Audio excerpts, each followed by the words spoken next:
Okay, ni yule ule tena Maziku tena. Bwana, leo niko ndani ya Chanika Kibaoni, jiji la Ilala, Dar es Salaam. Nikiwa nakuletea nyumba ya kisasa kama unavyoiona, yenye vyumba vinne, sitting room, dining room, jiko, master, store, public toilet. Na mbele kama unaona na frame, na nyumba hii ukubwa wake wa kiwanja ni square mita 400, yani kiwanja kina mita 20 kwa 20. Bwana, hii nyumba bwana mwenyewe anataka milioni 40 tu. Nyumba ni mpya. Mwenyewe anataka milioni 40, kifacho mtu ni chake bwana. Bwana, huu ndio mtaa kama unavyoona, unafika na usafiri mpaka hapa. Nyumba ina kila kitu ndani. Yaani nyumba iko full, imeisha, iko full. Bado tu fence kama unavyoiona hapa.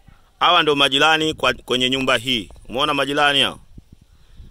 Sasa unakaa hapa ushuani kabisa. Sio kama unakaa Uswahilini. Hapa ni ushuani huduma zote za kijamii zinapatikana kama unavyoona: shule, hospitali, usafiri, umeme, masaa 24. Njoo jichukue nyumba hapa, hii nyumba ni milioni 40. Mazingira ya ndani kama unavyoyaona. Haya ni mazingira ya ndani.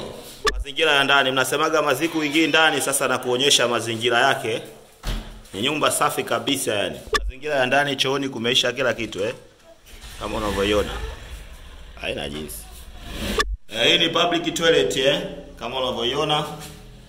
Na hivi ni vyumba vingine. Yaani ina vyumba vinne. Kwa hiyo ni vyumba ni vikubwa, ili ni jiko.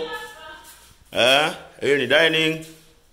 Umeona na hii ni sebule. Nyumba ina vyumba vinne. Ile nilichokuonyesha cha kwanza ni master. Umeona bwana?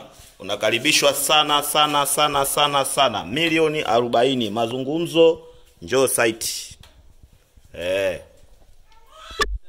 Sasa unasubiri nini? Unangoja nini? Wakati ndio huu. Wale wanaohitaji nyumba yenye nafasi kubwa, nyumba kali hapo, hiyo nyumba bado mpya hiyo. Haina hata mashetani. Karibu jipatie kwa milioni 40 tu, pesa zetu za Kitanzania. Nyumba iko Chanika Kibaoni, jiji la Dar es Salaam. Kwa mawasiliano namba zetu ni 0746926037 na namba ipo WhatsApp. Karibu sana mteja wangu.